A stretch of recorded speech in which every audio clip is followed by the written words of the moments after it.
Podcast da MIT Technology Review Brasil.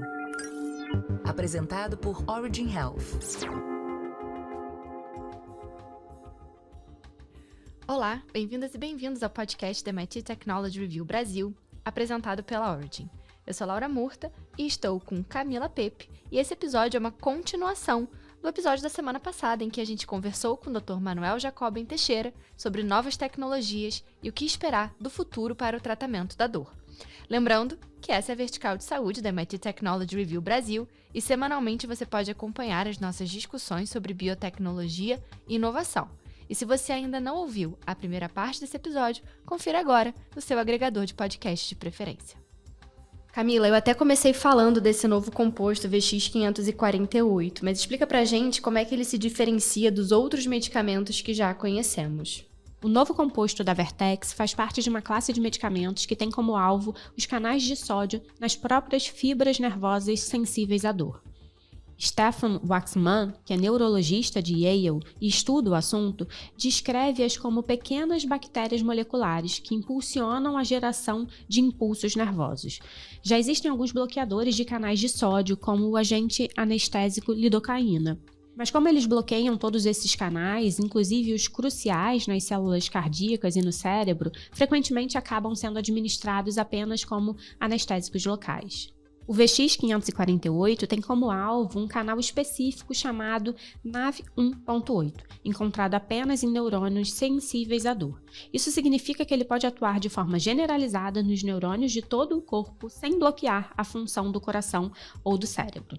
Por não ativar os receptores opioides, também não desencadeia a liberação de dopamina, proporcionando às pessoas alívio de dor sem uma sensação de euforia.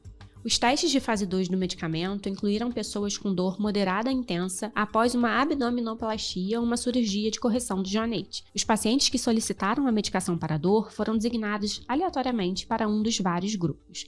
Alguns receberam o VX548 em uma das 3 quantidades distintas de dosagem. Outros receberam uma pílula placebo e alguns tomaram uma pílula que continha hidroxicodona. Aqueles que tomaram a dose mais elevada de VX548 apresentaram maiores reduções na dor do que os indivíduos dos outros grupos. Faça parte da comunidade MIT Technology Review Brasil e assine nosso conteúdo em mittechreview.com.br/assine. MIT Tech Review/assine. E hoje a gente tem o prazer de receber aqui no podcast o Dr. Manuel Teixeira, que é neurocirurgião, professor sênior do Departamento de Neurologia da Universidade de São Paulo e coordenador do Centro de Dor do Hospital das Clínicas da Faculdade de São Paulo. Bem-vindo, Dr. Manuel. Então, muito obrigado pela oportunidade de falar sobre um tema tão relevante para a sociedade desde que ela existe, mas que cada vez mais tem chamado a atenção da população, dos gestores na área de saúde, no sentido de dar conforto e prazer à população. Nós sabemos que a dor tem uma enorme relevância na vida das pessoas.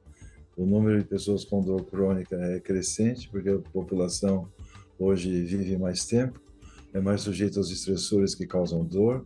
À medida que a idade avança, algumas doenças são mais prevalentes, o que faz com que o tema sempre seja palpitante e cada vez mais palpitante. Perfeito, doutor Manuel. Agora até olhando, para o que a gente tem chegando aí como alternativa para a dor, eu queria te perguntar sobre essa nova classe de medicamentos que tem esse alvo dos canais de sódio, nas próprias fibras nervosas sensíveis à dor, que vem como uma possível tecnologia, para aliviar a dor após as cirurgias. Então, eu queria que você explicasse para a gente qual é o impacto dessa nova tecnologia nesse contexto do tratamento da dor e de todo esse panorama que você trouxe aí do uso exagerado de alguns medicamentos. Bom, então, já há algum tempo existe a procura de um remédio específico para tratar dor, ou seja, é aquele que não vai causar sonolência, não vai causar obstipação, não vai causar infarto do miocárdio, não vai perfurar o estômago, não vai causar insuficiência renal e vai agir simples e unicamente naquelas vias que conduzem dor. Dentre elas, nós temos canais iônicos, como o caso dos canais de sódio, que é o objetivo desse projeto, os canais de cálcio, nós temos aí os canais de potássio, nós temos fatores de crescimento nervoso, fatores tróficos, né? Os receptores de tirosina sinase, que estão presentes, e alguns outros tipos de situações em que se poderiam usar medicamentos com algum tipo de ligação específica com receptores serotoninérgicos específicos e noradrenérgicos. Tudo isso existe em desenvolvimento. Então, a farmacologia ela tem vários laboratórios, cada um trabalhando num determinado setor. No início da década de 90, um dos laboratórios aqui, que tem também no Brasil, um laboratório americano, estava no encalço de desenvolver uma molécula que inibisse a dor pós-operatória, que é, em parte, gerada pela ação de fatores tróficos, de fator trófico de crescimento nervoso, chamado TNF, fator trófico de crescimento nervoso, foi o alvo desse produto, e foi desenvolvido um projeto com tanezumab, que era um anticorpo monoclonal visando a inibir o TNF. E os ensaios eram para tratar a dor pós-operatória e, eventualmente, outras dores em que houvesse um componente neurogênico, no caso aí a osteoartrose. Porque na osteoartrose, quando você tem um processo inflamatório, você tem inicialmente uma dor inflamatória e há um brotamento nervoso que vai preencher de modo bastante robusto a articulação. Então, o tanezumab passou a ser estudado para o tratamento da dor traumática e também para a dor osteoartrose. Os primeiros ensaios não foram lá muito felizes. O projeto era para ser lançado logo em 2002, 2003, 2004. Isso não ficou muito sadio e, recentemente, alguns estudos têm sugerido que ele pode vir a ter alguma ação no mercado. Então, com o anticorpo monoclonal, tentar inibir a dor desse modo.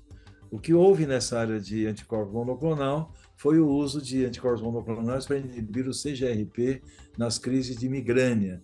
Então, você compra na farmácia, você tem a crise de migrânia repetitiva, você tem a síndrome de cefaleia em salvas, você pode utilizar um anticorpo monoclonal que se liga ao peptídeo geneticamente relacionado à calcitonina ou ao seu receptor, evitando que a dor ocorra. Então, houve um progresso, sim, no uso de alguns remédios específicos para tratar condições específicas, a osteoartrose, a dor da osteoartrose, não propriamente a osteoartrose, e também no tratamento e na prevenção das migrânias e da cefaleia em salvas. Em relação à dor em geral, que agora é a razão da sua pergunta, nós tivemos uma enorme linha de pesquisas no sentido de tentar modular os canais de sódio. O canal de sódio é importante para a geração e para a condução do potencial de ação no nervo periférico. Então, você tem canal de sódio presente no coração, no sistema nervoso central, nos músculos e assim por diante. E alguns se concentram mais numa estrutura e outra. E às vezes eu dou um bloqueador de canal de sódio, como eu tive um caso essa semana, o indivíduo tomou um anticonvulsivo, um bloqueador específico de um determinado canal de sódio, teve uma arritmia cardíaca, quase morreu com uma parada cardíaca no hospital. É um remédio interessante, porém, ele é inespecífico, porque ele atua no sistema nervoso periférico geral e também nas vias que usam canais de sódio no coração. O coração, para funcionar, tem um nervo cardíaco que usa o canal de sódio para fazer com que o átrio ele contrai, o ventrículo dilata e assim por diante, tem um sistema que regula. Então, o problema dos canais de sódio serem divididos em vários canais e distribuídos no corpo é um problema sério. E os anticonvulsivantes vieram com essa propriedade. A difenoidantoína na Segunda Guerra Mundial, a carbamazepina e depois uma série de outros que atuam perifericamente, centralmente, e que foram uma grande conquista no tratamento da dor. Mas tem o problema de serem genéricos em termos de ação em vários canais de sódio que atuam no corpo. E uma das pesquisas, algumas delas, elas se concentraram nos canais mais ligados ao sistema nervoso central. Esses canais de sódio é fácil guardar, né? 1.6 a 1.9, que é o que a gente tem como alvo preferencial para esses produtos, e dentre eles tem um canal de sódio dependente de voltagem 1.8, que ele é mais específico para as fibras finas, que são aquelas fibras que trazem informação dolorosa do tecido para o sistema nervoso. Então seria um produto limpo, com poucos efeitos colaterais e que atuaria de modo específico numa determinada via metabólica, reproduzindo, sem ser um anticorpo monoclonal que tem uma série de problemas para o uso, um produto que poderia ser usado de modo específico. E não é um anticorpo, é uma molécula que você pode usar por outras vias e que teria uma propriedade analgésica específica, que poderia ser usada tanto no tratamento da dor aguda, numa dor traumática, reproduzindo aquilo que o tanezumab teria a propriedade de fazer no passado, e com a vantagem de você poder tratar também a dor neuropática. Entenda que diabetes tem 10% da população que tem diabetes, 30% tem neuropatia clínica e 10% vai ter dor neuropática. Só isso já justificaria um produto novo. E a gente tem outras doenças assim. Então, a minha concepção é que, baseado nos estudos de fase 1, de fase 2 e agora de fase 3 que se iniciam, é um produto que deve chegar ao mercado com uma ampla possibilidade de indicações e que deve, de fato, fazer um marco importante no tratamento da dor, seguindo essa modalidade agora. Remédio mais seguro, remédio mais específico. Se nós formos fazer uma varredura do passado, os anti-inflamatórios mais sujos, aqueles que tinham um monte de ação boa e ruim, eram mais eficazes. Os novos são bons, mas eles perdem um pouquinho da eficácia. Essa ação multilateral de um produto pode ser boa, mas o que a indústria farmacêutica procura hoje é segurança, porque no passado, uma pessoa de 50 anos, há 50 anos atrás, já era um idoso, um avô aposentado, cujo objetivo de vida dele é sobreviver alguns anos para chegar ao cemitério. Hoje, uma pessoa de 80 anos é uma pessoa que está vivax, que está trabalhando, produzindo e atuando na sociedade. Então, hoje, quando eu prescrever um remédio, eu tenho que pensar no dia de hoje, mas eu tenho que pensar no dia de amanhã. E esses produtos novos, eles pensam no dia de amanhã. Não adianta eu dar um remédio potente que resolve o problema hoje, mas amanhã vai me trazer uma série de consequências. Então, os inibidores, os bloqueadores de canal de sódio 1.8, que são canais muito vinculados às fibras finas, eu creio que seja uma solução heróica para um problema com o qual nós convivemos hoje em dia. Os estudos, eu cheguei a ver algum resumo desses estudos, eles são bastante interessantes e provavelmente é um remédio que virá para ficar. Perfeito, doutor Manuel. Agora, até pensando no futuro, em toda essa questão da longevidade que você já trouxe aqui, que é super importante, como que você enxerga esse cenário de tratamento? Você acredita que a gente tem um cenário promissor para tratar esses pacientes aqui no Brasil? Eu creio que sim. Existe hoje um momento diferente do passado. Então, vamos fazer retrospectiva, né?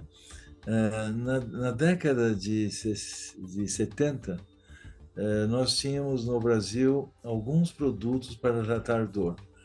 Nós tínhamos os antidepressivos, que era o imipramina, clomipramina, amitriptilina, ponto final de antidepressivos. Nós tínhamos a clorpromazina, a levopromazina como antipsicótico, e tínhamos a carbamazepina e a difenilidantoína como anticonvulsivante. E nós não tínhamos no mercado brasileiro nenhum remédio. Tínhamos a betidina, chamado Sossegon, nome comercial, pelo nome você pode imaginar o que era, e nada mais. Daí, a codeína era produzida no Brasil na farmácia do Hospital das Clínicas e na farmácia da Santa Casa de Misericórdia. Então, as pessoas que na comunidade precisavam de algum opioide tinham que se matricular no hospital para pegar a receita da codeína, porque não era vendido em farmácia. Na década de 80, a codeína passou a ser comercializada. E depois, por uma história que vale a pena um livro, se trouxe uma quantidade de 16 quilos de morfina, de modo não registrado aqui para o Brasil, e através do Oncocentro de São Paulo, essa morfina ela foi pela farmácia popular, que é uma farmácia do governo do estado, ela foi transformada em comprimidos, em cápsulas, e foi vendida para a nossa Secretaria de Saúde do Estado de São Paulo, distribuída nos postos de saúde, e se fez um trabalho interessante na época. O secretário de Saúde do Estado de São Paulo, foi na época do governo Montoro, fez um seguinte contrato com os médicos: nós vamos fazer com a farmácia popular do estado produza, mas vocês vão ter que dar um curso de como usar o remédio.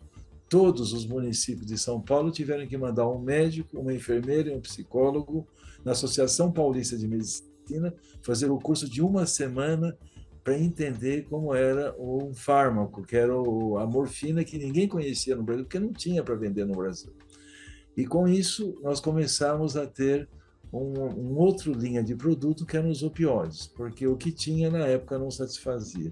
Daí veio o tramadol, daí veio o fentanil por várias vias, a própria buprenorfina por várias vias, a metadona mais recentemente, a hidromorfona, e o mercado nosso ficou mais enriquecido com o uso de mais uma linha de produtos que era útil, e sempre com aquela cautela: evite os abusos desses produtos. O número de fármacos ele foi aumentando, associações médicas foram feitas no Brasil. Nós tivemos aqui a organização do Centro de Dor do Hospital das Clínicas em 1974, depois a Associação Paulista de Medicina fez um grupo de estudos de ciências avançadas, inclusive o Comitê Multidisciplinar de Dor, que agregou os médicos de São Paulo a se interessarem pelo assunto, e no Brasil se fizeram associações, como a Associação Brasileira de Estudos para a Dor, e no mundo se fez a IASP, no começo da década de 70, para atrair pesquisadores e médicos que prescrevessem medicamentos assim. Com essas associações e com o interesse do Estado brasileiro, no sentido de ver um problema de saúde pública, hoje nós temos facilidade em ter uma certa organização de pessoas interessadas que podem atuar junto aos nossos governantes no sentido de fazer com que a aprovação de novos fármacos chegue ao nosso mercado.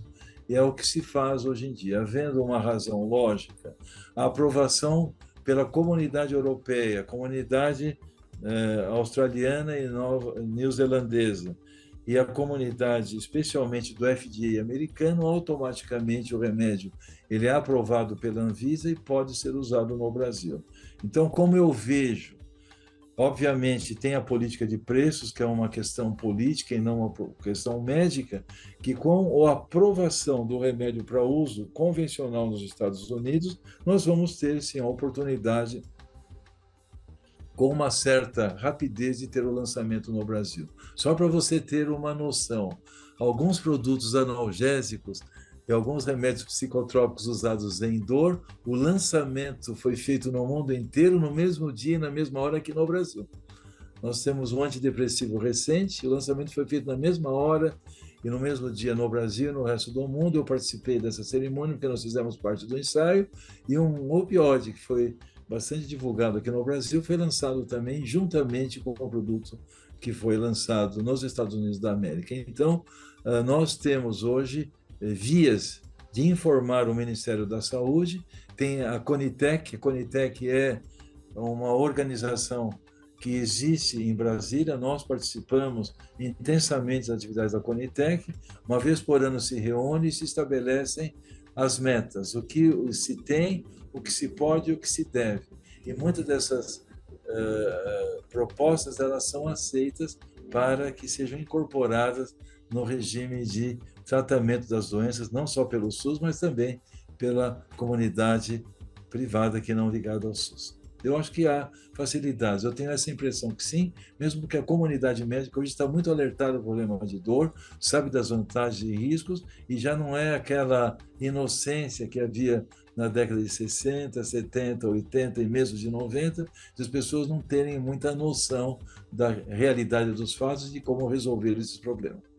Doutor Manuel, queria agradecer a sua participação aqui no podcast. Obrigado por trazer todo esse panorama, né, do tratamento da dor historicamente, né? Então a gente falou do passado, falou do presente e aí as perspectivas para o futuro, um assunto que, como você disse, né, ele acaba sendo multidisciplinar, envolve diferentes áreas da saúde, diferentes profissionais que atuam para a melhora da qualidade de vida dessas pessoas e também toda a emergência relacionada aos problemas de segurança.